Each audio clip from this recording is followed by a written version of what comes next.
Welcome to America's Top Rebbetzins. May this class be for Refuah Shalema, for Devorah Bat Hannah, Silka Rivka Bat Esther, and Benjamin Sarah, and also for Hizuk for Yaakov Ben Shura. Please click on the subscribe button to subscribe to us on the America's Top Rebbetzins YouTube page, or click follow to follow us on your podcasting app so that you are the first to know when an inspiring new episode is posted. I am so excited to have on today's show Rebbetzin Chana Deutsch. Rebbetzin Chana is a member of the World Mizrachi Speakers Bureau. As a relationships expert and mentor, she specializes in helping women foster the connection, intimacy, and love that they desire in a relationship. Rebbetzin Chana is a Kala teacher, so she teaches brides, and she's also an educator in Tanakh and women's issues. She teaches down-to-earth strategies designed for women to get in touch with and bring forth their authentic, vulnerable, and feminine selves.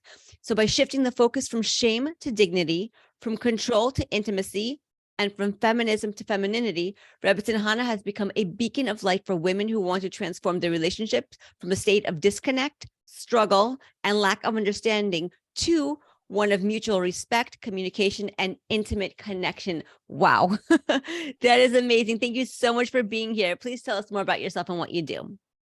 Oh my gosh, Vera, thank you so much for having me here. It's really such an honor to be here on your podcast, to meet you, to get to have this conversation with you.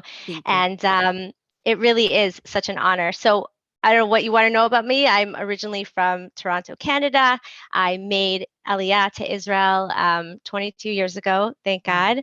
And I get to live in Jerusalem with my husband, my children. We host travelers and students, and that's always been a big part of our lives. And as I started out teaching in seminaries and being a Kala teacher, and I always loved just like giving over as much as I could to my students, to my Kalas, giving as much practical stuff as I could. And over the years, what I saw was that many of the struggles that I was having in my marriage and what I was learning and kind of like picking up, because I've always been a big seeker. So like reading a lot of books and speaking to rabbis and rebbetzins and therapists and coaches. And I started finding things that were really, thank God, making a difference for me. And when I was sharing them with my Kalas, making a difference for them as well. And, as I'm sure a lot of women on this can relate to, as a busy, mother with young children, I wanted to make sure that I was really using my time away from my children as best as possible, and really using my coho, using my strengths as best as I could. And I started feeling that the time I was spending giving my Kalas advice was like really making that big difference. So I actually kind of left the teaching scene and trained to be a coach. And since then, I've started a coaching business. It's called Absolutely Feminine. And I work with women all over the world online, really just like helping them build the connection, helping them get out of that frustration and resentment and feeling of disconnection, and really allowing them to create the life, the marriage, the home that they really want to have. Amen. Amen. And may everybody listening to this podcast, may everybody watching this podcast also be able to create the home and the relationship that they want. Amen. And it is totally my intention that everything we talk about here help women, even if they never hear from me again, they should keep listening to you. And I hope that they'll, want to learn more from me, but that either way, this makes a difference for them. Amen. This should make a difference for you. Yes. Yes. And we're going to get right into it. So amazing. I love that you teach women to have how to have real connected relationships, because I really do find that so many of us struggle with this. There's so many women who experience frustration and resentment around not being able to connect with their husband, when all we really want is to develop that authentic bond and deep closeness to the person that we married. So today, I'm confident that with God's help, we can help women release the resentment and take them one step closer to fulfillment. So, Amen. Yes. So since the only person we can control is ourselves, let's start there. The first thing that we need to know is who we really are.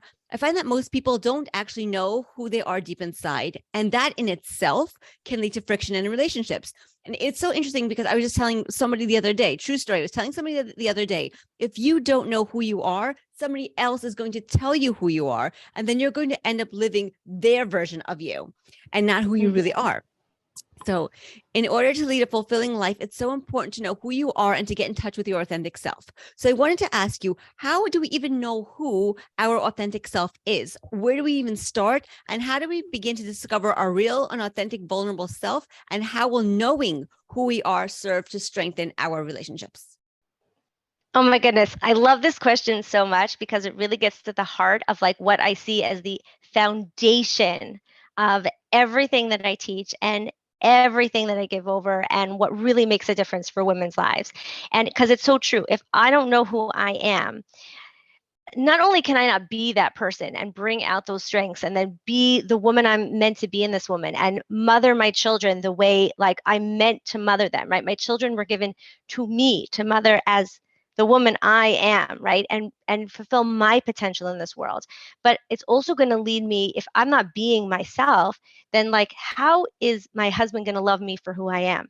Right. Right. And then and this is when, like, if you would ask, when women want to know, like, why am I feeling so frustrated and resentful in my relationship when I'm trying so hard to connect? It's usually because trying so hard to connect, in quotations, for those listening to us in audio, often means trying to be who my husband wants me to be. Mm-hmm. Right? And we think that means that's being a good wife. Let me be who he wants me to be, who he's telling me he wants me to be, who I think he wants me to be. But here's the thing. When we try to do that, right? No, it's my experience and all my clients' experience, it doesn't work. It seems like they're less happy. It's like, you're not being real, you're not being authentic, or they make more demands and more things that they want from us. And no matter what we do, they're frustrated, they're not happy.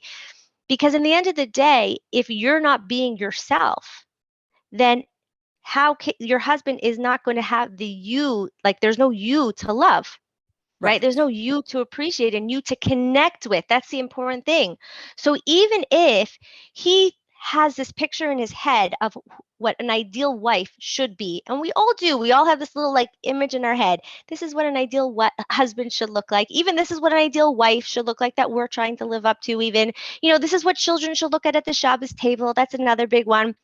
We have all these like little caricatures in our head, and even if you're trying to live up to his little vision, and you're never going to, no matter how hard you try to fit into who he wants you to be, you're not going to be that person because you don't live in his head. You're Right. not him. Yes. You don't think like him. You are, your own person. You have a different background, a different way of seeing the world, different genders and ways of thinking, and all of that. You're not going to be what's in his head, no matter how hard you try. And when you like kind of give him the impression that you're going to try to be, you're just setting both of yourselves up for resentment and frustration, right? Yes. But when you step into being your amazing, awesome self that you really are, and you tune into your imperfect but amazing self, and you're okay, like, and you love and accept yourself, and you're being yourself, and you're being within your integrity, and you're being in touch with your feelings and your desires, and not shaming on yourself for them, which is a whole other topic, and you realize what matters to you, and you're living that out.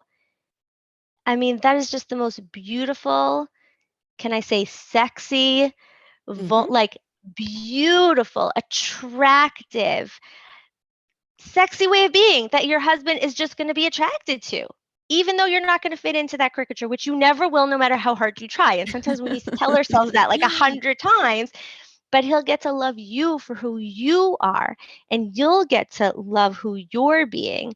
And that's where connection happens. Connection comes from that vulnerable, being our vulnerable selves, being who I really am. And that's the only place that we can connect is in that like real, like being real with who we are. And that's Is so that like, beautiful. Yeah, yeah, it's almost like you're giving yourself permission to be yourself, yeah. right? It sounds Isn't a that little strange, amazing? but yeah, you're giving yourself It permission to sounds, be yourself. It's okay. yeah, it sounds strange, but like, yet we live in a society where it's like we're all supposed to be these like perfect super women who look a certain way, and our home looks a certain way, and our children act a certain way, and everything has to be so perfect. And it's not just social media's fault. It's also growing up watching TV and movies where everything is scripted and done a million times until it's done perfect. And like scripted. So everyone says the perfect thing. Also, the men in TV and movies and even books, they're all feminine versions of men. They're not actually men. They don't act like men. They act like women want men to act, right? Funny. You get You're married right. It's and so funny. so you get married and you think like your husband's gonna like show up with like a dozen roses on your anniversary, and the first time you have a fight, he's gonna say, "I'm sorry, you're the most amazing woman in the world, and I never want to hurt you." No, men don't apologize with words. Like, but you think they do. They should, because that's what you saw or read or, always thought men should do. But because we're thinking like women. Anyways, it's a whole thing on itself where we think that everything should be perfect and scripted. And so we do believe, I think we all have, which I do, it does seem to me like we all have this like inner belief that we should be perfect and our husbands should be perfect and we should have a perfect relationship. And when we don't, that already starts these like red flags going off in our heads. Oh my gosh. And then we start labeling, and this, he's a narcissist. I'm not saying these things don't exist, but we freak out over all of our own and others' imperfections. And that just gets in the way of like seeing each other and accepting each other and really loving each other, even though we're not perfect. Right. Exactly. Right? Yes. Yeah. And so, I really think that you hit the nail on the head that our husbands, once we can become and get in touch with our authentic selves, like they will find us sexy and beautiful because we are who we are. We are us. We are beautiful people inside and outside. And I think once that comes out, once we stop pretending to be somebody else, we'll be so much more authentic and so much more attractive, Yeah.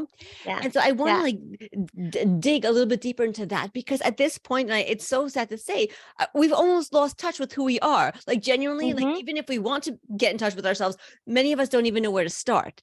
So maybe if you can give us like that starter, like how we can just even begin to get in touch with ourselves. It's such a good question. And I really believe that, the best way to get in touch with who you are, I think there's two good ways. Okay. And I'm just going to one is to think back to a time in your life when you truly felt happy and confident. Okay. Maybe you were 16, maybe you were 5, maybe you were 20. I don't know. It could have been for a day, a month, a year, 10 years.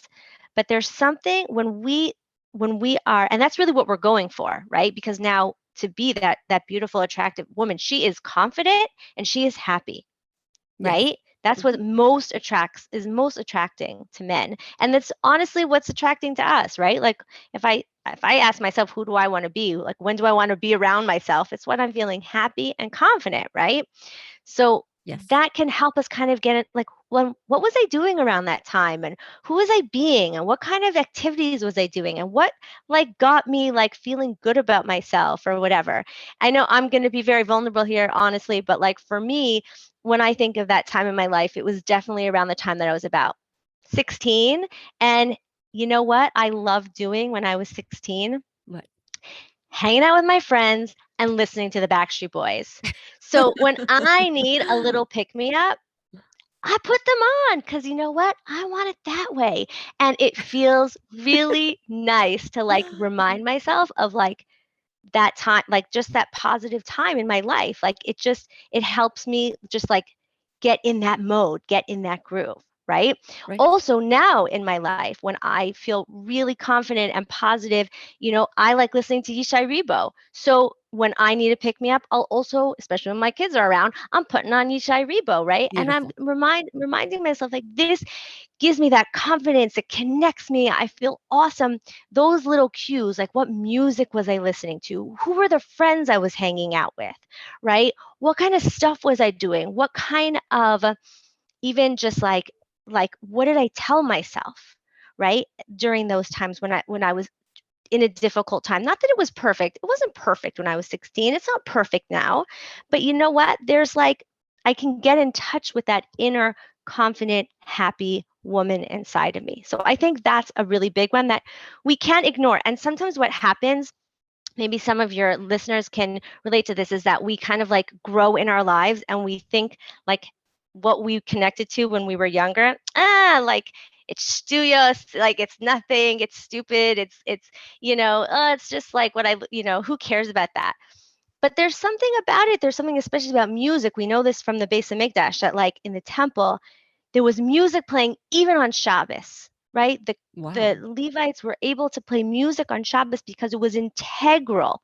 You're allowed to do like there were a lot of things that we did in the temple, and please God, we'll do soon, that are against what, how we generally think of Shabbos. And yet anything that was integral to the service was done on Shabbos, including playing music, because music is integral to getting you in a mindset, into like a specific experience. Yes. Music sets the experience. It's why the music at a wedding is like one of the most important things, right? Yes.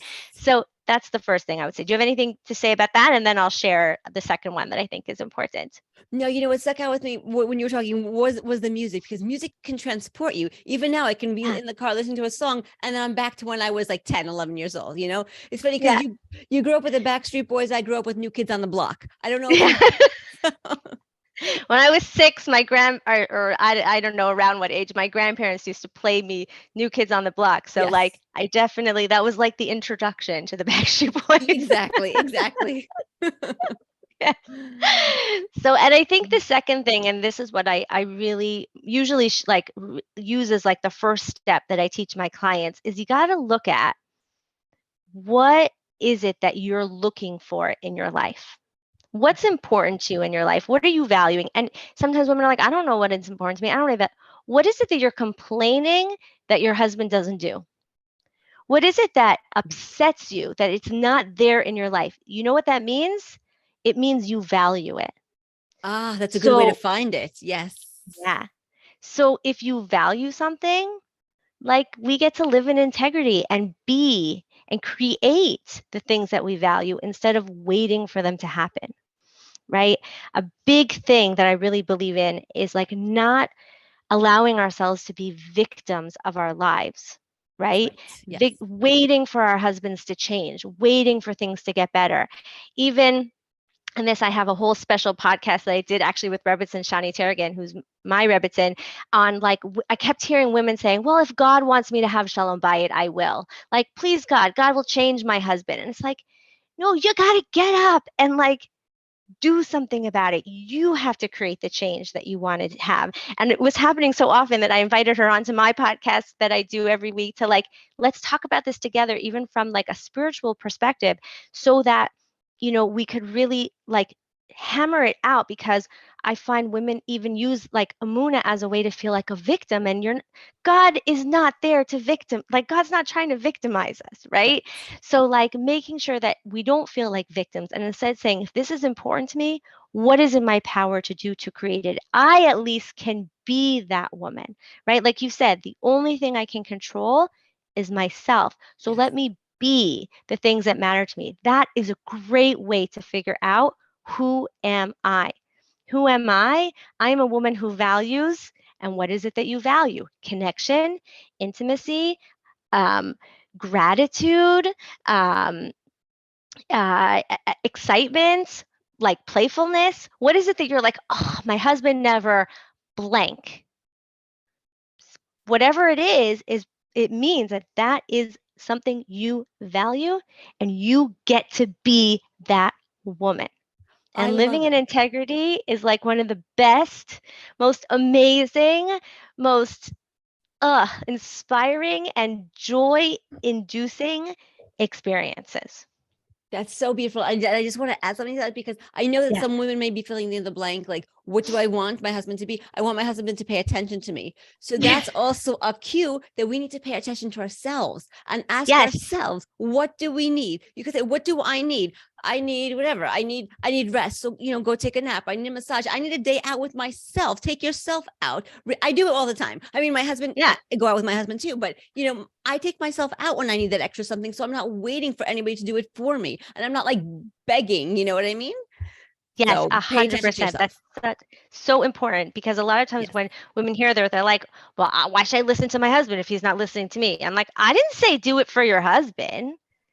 That might be a byproduct of it, that being somebody who's, if you want your husband to be grateful to everything that you do and appreciate you, but being a appreciative woman is going to mean you're going to say thank you to your husband. But that's not what I'm saying. I'm saying be an appreciative woman, and not for him. Do it because I want to be that woman. Exactly. Right. Exactly. And sometimes women will say, when I thank my husband, he doesn't even like it. So you're not doing it for him. Right? You're You're doing it for doing it yourself. for you. That's right. Yeah. Yeah, because you want Yeah. to be a grateful person. Exactly. That's right. Yes. So I want to talk for a minute about blame and shame. I know that you mentioned that a little bit Yes. before, because I want to take away all the blame and all the shame. I really want to take it all away. Women often tend to blame themselves for challenges in their relationships. We feel guilty. Sometimes we feel ashamed that we don't have a smooth and easy relationship, but those types of feelings weigh us down, and they have the potential to lead our relationship even further into a downward spiral than it already is. So we don't want that. We want to be No. happy and confident with loving, fulfilling relationships. So, how can we turn the focus from shame to dignity so that we can elevate our marriage and turn it into a connected union that we desire between ourselves and our husband? Such a good question. I think the most important thing is kind of like what we were saying before, but let's like say it again, because like we need to hear it so often. It's not supposed to be perfect. Right. We're not supposed to be perfect. So when we're feeling blame, I have this line that I said once in a video, and it at the when after I wrote it, I just kept hearing myself say it because it was just so real. It's like, maybe you are finding that like you're feeling so ashamed that like your relationship isn't perfect, your husband isn't perfect, you're not perfect, but that doesn't make you bad or wrong or broken. It makes you real. Right. Right? Very important. There's no shame in the fact that we struggle in our relationships. Like, it was created that way. We were created like man and woman were created to get married and struggle with each other, right? Bring all their crap into their relationship and work on it, bring it out. It's like when people say, oh, marriage is supposed to bring out the best in you. No, it's not. Who said that? Marriage brings out all your most intimate triggers, all your stuff, all your crap. It all comes up with the person that you have the most intimate connection with, which is your husband. It's not Right. supposed to be perfect. We'd like to be our best selves and we work towards it, but you know how many tikkunim, how much fixing we're doing on all of our childhood wounds, all of our stuff. This is talked about not just in Torah sources. This is what psychologists talk about. Yes. All the big stuff. Terrence Real, John Gottman, the Hucks, how to get the love that you want. All the big marriage people are all saying this. We get married to like heal all the stuff that's going on inside of us, and it's not easy. I actually, when I did a training with Dr. Gottman and his wife, which was an incredible experience on its own because I'd been reading his books for so long, at the end of the first day, my husband's like, we did it together. He's like, there's no one there. Go talk to him. So I'm going to go have like Yechidus with Dr. John Gottman. It was very exciting. And I went down and I asked him, I said, oh, I'm a big fan. I've been reading your books. It's like changed my life. And I want to ask you a really important question. Can I ask you an important question? He said, yes.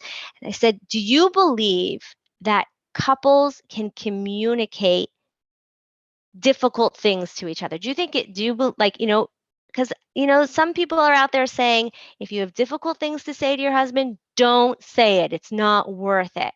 Wow. Right? It's not worth having difficult conversations. You won't end up snuggling on the couch. You'll be mad at each other. You'll be hurt. And it's like, yeah, but then important things are not being said. So Right. I asked him this question. I said, do you believe that couples can communicate difficult things to each other? And this was his answer. He said, yes, but you got to put your stuff aside to be able to do that. Huh.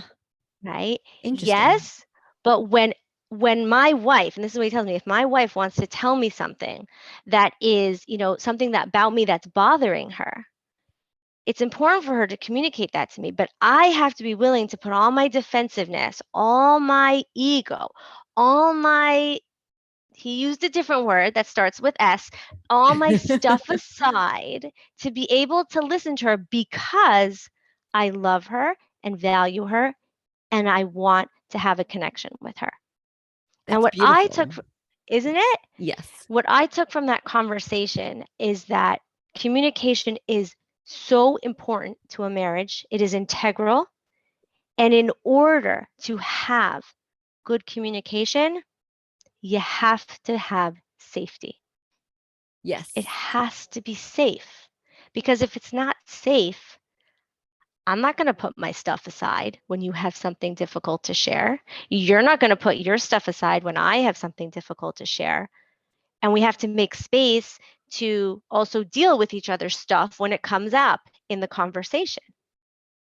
So, right, Okay. remind me where we were. The shame and the blame. Yes.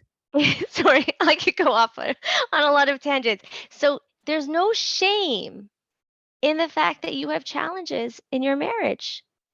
There's no shame. There, if you know, there may be something that you can look at within yourself, about your marriage, where you can say, where can I take responsibility to make this better? Because, we all can learn and grow, and we only learn from experience. So I'm not bad or wrong that I did it this way until now. And what can I learn and recognize? Oh, maybe I could have said that a different way. Oh, maybe I could have expressed it in, using different words. And maybe I was defensive. Maybe I got upset. Maybe I made that mean something it didn't really mean. But that's not blame. You didn't do anything wrong.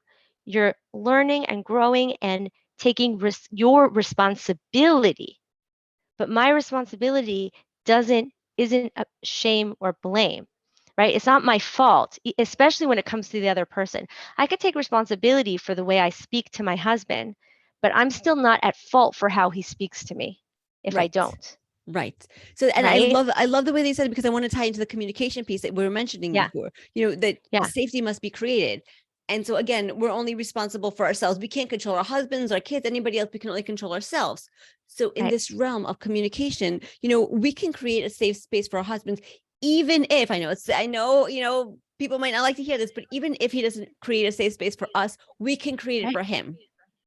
And that's part of taking responsibility for our own selves. And I want women to know that they shouldn't feel guilty that maybe, listen, when you know better, you do better. And if for 23 years you didn't know better and you weren't doing better and you were doing everything wrong, the blame stops today, the shame stops today, and we move forward. And now you know what to do, and now you know the right things, and then you move forward. Because that was 23 years. You want the next 23 years to also be bad? No. Now you know something new, and you move forward with positivity. You move forward with your new knowledge, and here you can create a safe space for your husband to communicate things. Maybe he wants to communicate something that's bothering him about you, or maybe he just wants to communicate about his day. Like, he's with people, he's with clients, he's with customers, with coworkers, all day long. Maybe he just wants to vent, unload, just, and he doesn't want anybody to yell at him or say, oh, that's dumb. Why are you concerning yourself with that? He just wants somebody to hold that space for him, just to listen.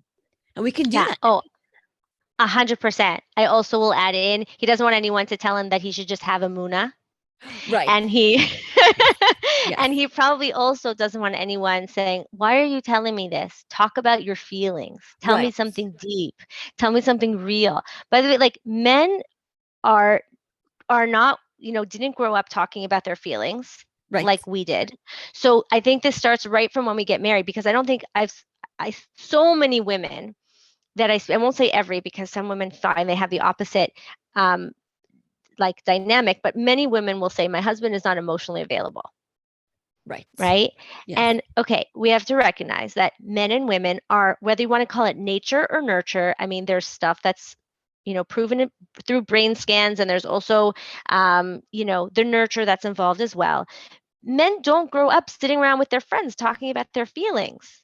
They just generally don't. True. So I think what happens is right from the beginning, a woman gets married, she leaves, her roommates or her sisters or her best friends that she just spent her Shabbos Kala with, and she thinks that she's going to get married, and then her and her husband are going to sit and talk about their feelings.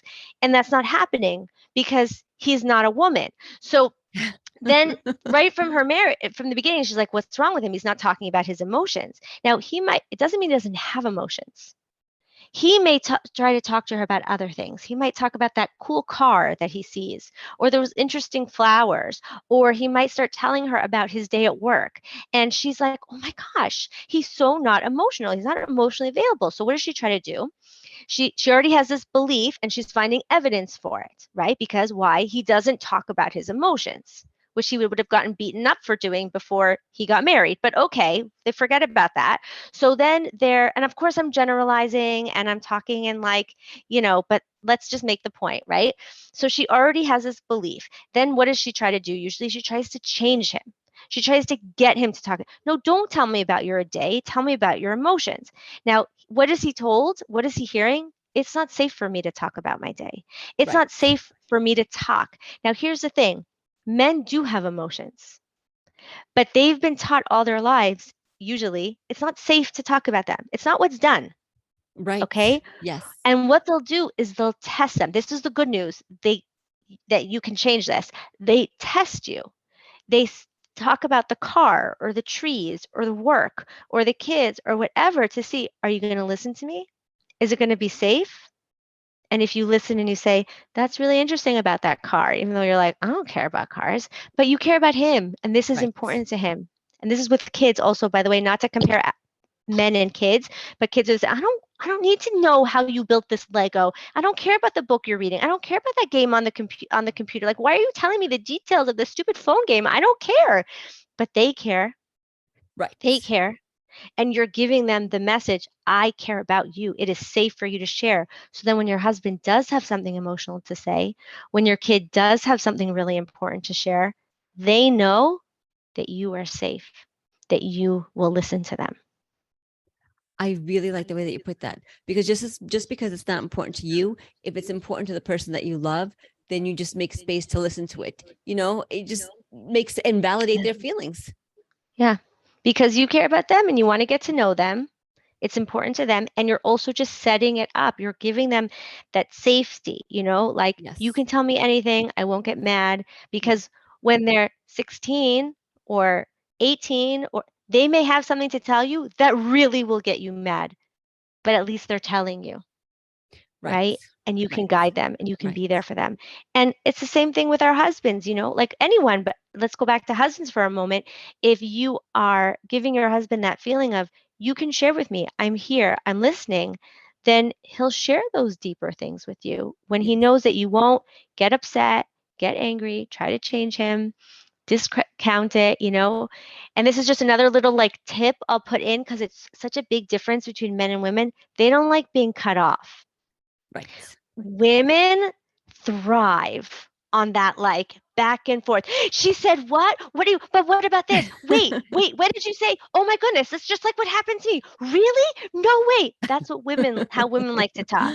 Yes. Men are going to be like, why are you questioning me? They just feel disrespected and they shut down. So when a man's talking, too. Yeah. Rejected. It's just like this. I'm just nodding my head and listening for people who are just listening. Right. We just it's so important to just listen, because women are like, I don't understand. You were saying something. I shared with you something that, reminded me of, or I asked you a question and you shut, like, what? They're like, no, you don't want to listen? Fine, I won't share. They feel so hurt by that. It's so interesting. It's such a big difference. I just need to point that out. Okay.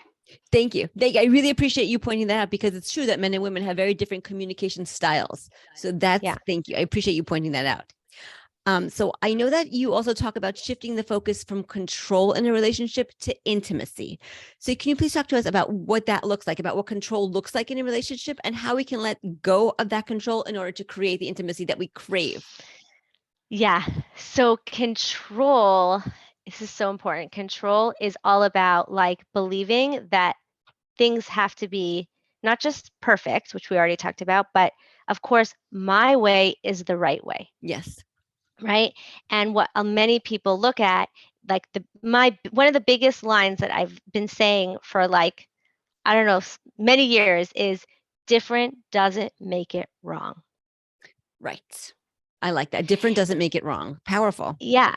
And it's huge, especially comes up in parenting, but it comes up in so many areas where people look, we don't realize, and this is what's so powerful about doing like the coaching kind of exercises in our lives. We don't realize how much we believe everything our brain thinks. Like we just believe it. Like but that's the thing. We believe what our brain tells us, but we've gathered over the years or whatever. And the reality is that not just because we think something doesn't make it true. It doesn't make it, let's put it this way, it doesn't make it true. And it definitely doesn't make it the truth.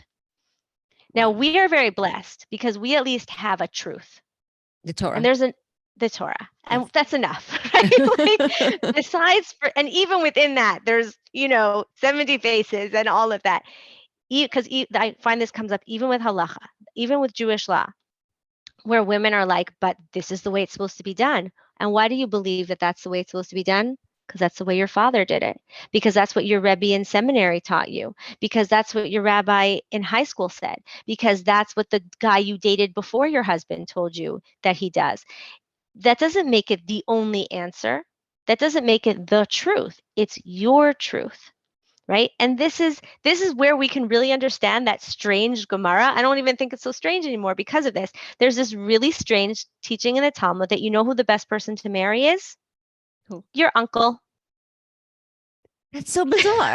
That's really bizarre. It seems so bizarre. Now, of course, it's not talking about your uncle who's like 40 years older than you. It's talking about, if you're still, your uncle is around your age. But why is it saying that? I don't even think it's necessarily saying that as a truth that you should marry your uncle. It's teaching a very important reality that one of the biggest struggles that happens in marriage is because you both come from two different homes and you believe that the way it was done in your home was the right way.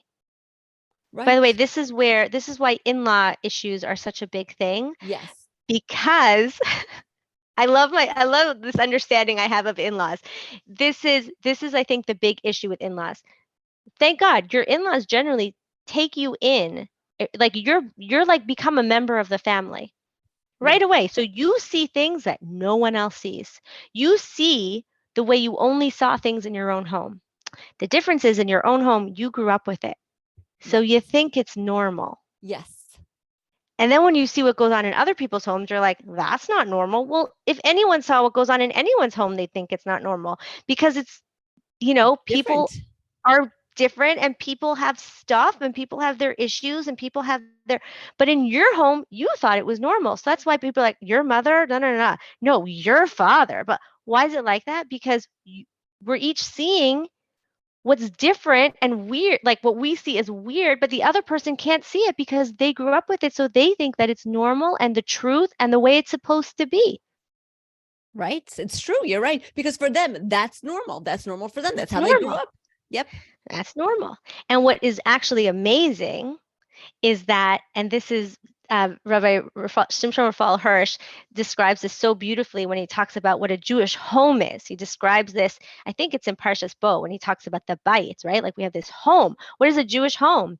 And I think it's running throughout his whole commentary where he talks about really what's so amazing about a home. A man from one house comes together with a woman from a different house and they create their own home. So it's not going to be like it was in your home, and it's not going to be like it was in your home. You're going to create your own home. But that often takes years for a couple to really get and accept that they have to let go of the way everything was done in their home. And they have to let in some of the stuff that was done in their husband's home or their wife's home and make their own, their own version that's more than those two, because it also includes their personalities and what's important to them. Right, exactly. They make a new version of that. He had his way, she had her way growing up, and now they come together and it's a blend and it's something new. It's really a new creation. Yeah. It's a brand new creation, right? That's the basar echad. That's them becoming basar echad. Like Rashi says, you think it's so romantic. A man gets married and a woman gets married, they become one flesh. Rashi's like, you know when they become one flesh? When they have a child. Because two people together are always going to be two separate people. But your child is a combination of the two of you. Right? For good or for bad. You're going to see, oh my gosh, my husband's teaching my children all of these negative things. Yeah, you're teaching the kids negative things too, right? And accepting that, and then also seeing the good that we're teaching our children. So control is always about like different is wrong, right? And connection and intimacy is going to come from, let me have empathy for the fact that you are not perfect and be okay with that. Let me have respect for who you are and lean in to like appreciate it, and let me love and accept who you are, and like not try to change you, not try to make you into a masculine version of me or a feminine version of me from the husband side. Like that's what kills intimacy. And real intimacy is created when we accept the differences, even the things especially the things we don't like, because there will be, we accept them. We don't say it's okay. No, we may not like them. That's also a big misconception. That acceptance is not it's okay. Acceptance is I accept that this is the reality. I accept. I stop fighting it. I stop being upset about it. I stop being angry about it. I accept this is something about you that I don't like. I'm not, and then people are like, yeah, but then I'm saying it's okay. No, you're not. You're not saying it's okay. Right? If if your child is doing something that you don't like, right? You can't change it, right? Let's say you got a teenage kid doing something that they're not, you don't say it's okay, but you can accept that this is their path, this is what they're dealing with. You can love them beyond it, love them with it, right? Love them through it, and just be like, okay, I accept that this is what you do. It's not, I don't think it's okay, but that doesn't mean I don't love you, respect you, you know, I stop connecting with you. It's just there. It's compartmentalized. It's there. I accept it. I'm not trying to change it. I'm just focusing on having a relationship with you. Right. And I think there's something so beautiful in acceptance, because what you resist persists. Yes. If your husband has a character flaw or personality trait that you don't like, and you're always constantly bumping heads, and you're fighting everything. Yes. It only escalates. It persists. The arguments persist and it escalates. When you accept, it de-escalates. There's like 100%. You could feel the relaxation in your shoulders. You accept the situation. And again, just like you said, it's not that what your husband is doing or his personality trait is not okay, but it just is. I don't know if I can explain that better. It just is. Yeah. What is just is. And you don't have to like it or even approve of it, but just to accept that it's there. That's step one. And that step one will just, it will relax you. It will de-escalate the situation. And then you create space in that acceptance for talking and communicating in safety, like we were talking about before. 100%. That's exactly it. And also, when the more you concentrate on it, the more you see it, and it gets you more angry, and it's all you focus on. And when you let it go, like it'll, it does kind of fade into the background. It's still there, but you're not fighting it. You're not focusing on it. You're not making it your relationship with the person. Like Chaval, there's so much more to people than one or two, the things we don't like about them. When we accept, I know it's like anything. I know this is going to happen. I know that, I don't know. I know that my kid is going to cry when I say they can't use my phone. I know that my husband is going to be upset when he sees the grocery bill. I know that I'm going to I know that, Shabbos coming in at 4:00 is going to be kind of stressful, and you accept that. I know that means I'm spending the whole Friday in the kitchen. I accept that. I get it. I accept it. I may not like it. I may not want it. I may, but I accept it. So then what do? Okay, I go into the kitchen. I put on some music. Maybe I'm listening to the top American Rebbetzin podcast. I'm cooking. I'm enjoying. Okay, you know what? Things aren't done. It's 3:30. I probably should go in the shower. Okay, like it's not like when you resist it, you're always going to be in a state of like fighting, Yes. resistance, and that creates resentment. That's where resentment comes in. And resentment is poison for intimacy. It's poison to relationships. Yes. I've seen it over and over and over again in my work when women are like, well, I'm just going to accept, and they're not really accepting. I'm just going to pretend that these things don't bother me. There's no acceptance. They're just pushing it away, whitewashing it, pretending it doesn't bother them. And let me just be the perfect wife and be exactly who he wants me to be. The resentment is so deep and it's so inside that they often don't even realize it's there. But suddenly they're like, I have no desire for my husband. I don't even want to talk to him anymore. I don't feel anything for him. I'm so full of I don't even want to work on my relationship anymore. I don't even care because I'm so full of resentment. Right. And it's like, we have to make sure we are doing, I say very, I'm very insistent on this. Anything you're doing that's creating resentment in your relationship, just stop. Right. Just stop, even if that's like cooking dinner. Let everyone eat cereal. It doesn't matter. It's not worth resentment. Nothing is worth resentment. You can work through it. Why don't I like making dinner? Maybe it's what I'm cooking. Maybe it's what I associate with. What do I make it mean? There's a lot of work that can be done around it. And we're doing that work all the time. But if I'm feeling resentful, drop the knife, just drop it, drop the spatula, get out of the kitchen, and go take a shower. Exactly. Take the time for yourself. Yes. Yes. 100%. We have maybe 2 or 3 minutes left, but I do want to ask you this one last question because I do feel it's important. So I find it interesting that when you talk to Kalas, to brides, that you take the focus off of feminism and shift it to femininity in order to help them better their marriage. So the real question here is, what is the difference between feminism and femininity, and how does being feminine enhance our relationship with our husband? Okay. So this may be a very polarizing answer, but I'm just going to give my thoughts on it.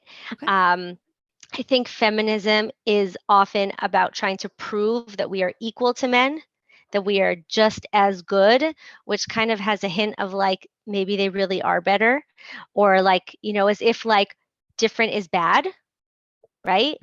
Oh, we're just like men. We can be just like men, but we're not. We're not like men, and different isn't bad or wrong or broken. There's nothing wrong with being different. Let's embrace who we are as women. Let's embrace our femininity. And I think this is such a big thing in general in relationships, to be able to embrace who am I? And the reality of who I am. It's like when women say to me, well, when I share my emotions with my husband, he says, you're so emotional. And I say yeah, I am. Right. I'm a woman, right?